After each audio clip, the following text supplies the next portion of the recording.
Hello and welcome back to TEW 2016 Branding Solutions, and this one is the Shockwave overview of the card roster, what's coming up, and we do dive straight into the main events. We do also have Brock Lesnar on this. I don't know, as he's only classed as occasional worker, it's sort of just there that he's not on this one. Obviously our champ is AJ Styles, who has absolutely torn up, as we can see. His popularity has come along so much that Punk didn't actually mind losing to him. So when he was 60 at the start of this game, and now he is nearly 90. So I had him versus CM Punk on a full card. But that has just finished because they had an IMR match on my disappointing pay-per-view mistake, shall we say. I put Bubba Ray. He's not the most popular, but if I can get the heel character correct, he will work for me as I want.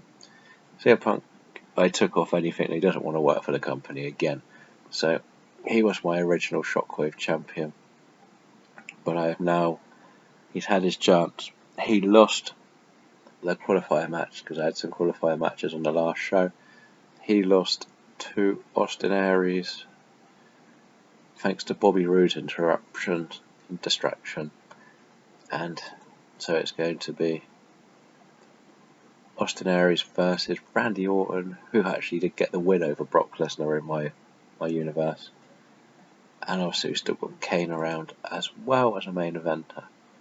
I don't know why. I probably will be letting him go in time. When you look at the upper mid card, Austin Aries is the Money in the Bank holder. That's why I'm really using him a lot in these matches with the title picture.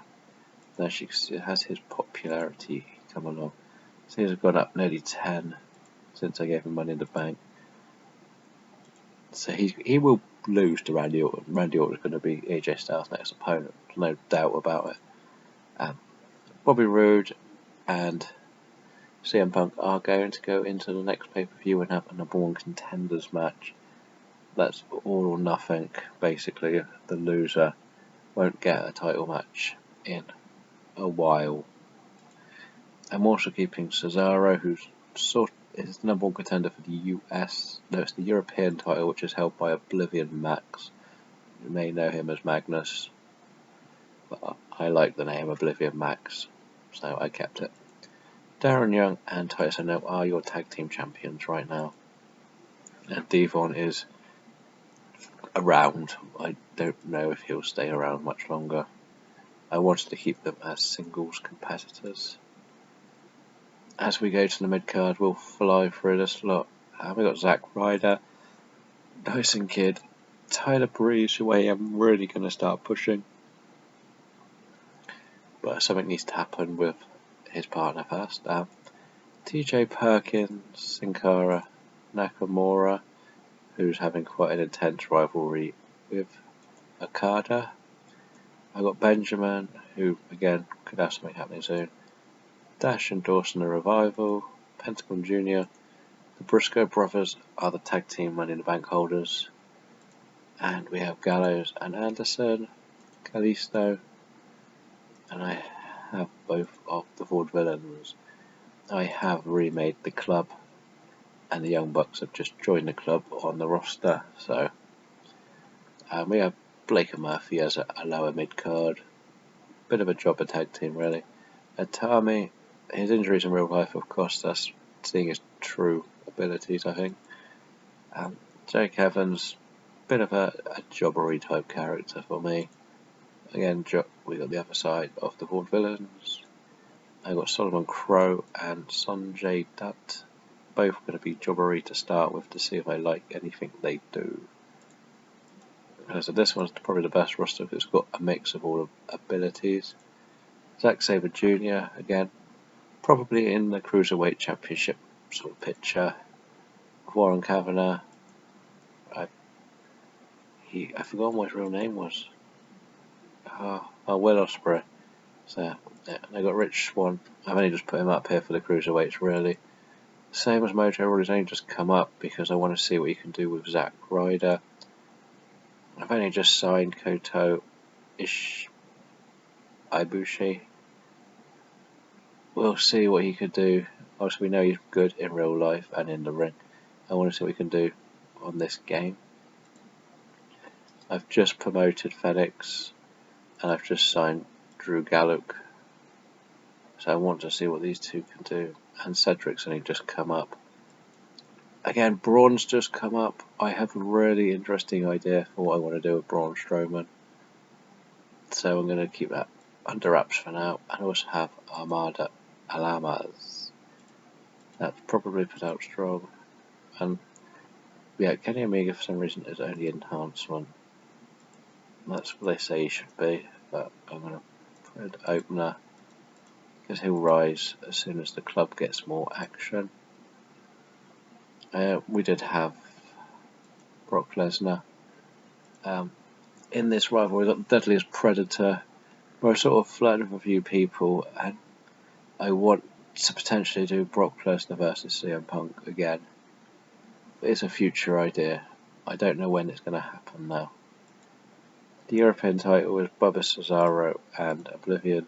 This one got completely screwed up because Bubba Ray got injured on the recording before the pay-per-view, and it was meant to be Cesaro versus Bubba Ray for the number one contendership, where Devon was meant to turn on Bubba and turn face, which in the end I had to just do Devon versus Cesaro, and it's all become a bit of a mess. Cesaro is the current number one contender.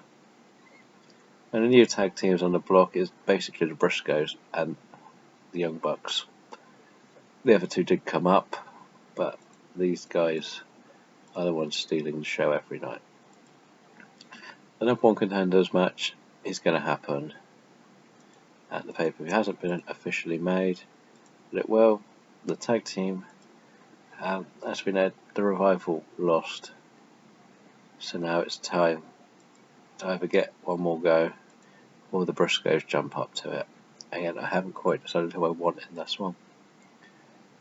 The Welcoming Committee storyline is basically the Cruiserweights all getting brought in for this.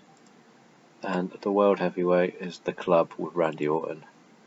And Austin Aries, who, even though he's a heel, is constantly getting beaten up by the club. Who, before the IMO match, took him out of the match, so he couldn't come for it. Come and interfere.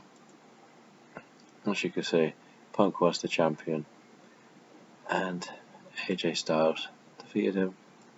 So at this stage he refused to lose Punk, and then suddenly he was happy. The tag teams, I haven't decided who the next champions are yet. And Europeans only ever been Oblivion. He's beaten Bobby Roode twice.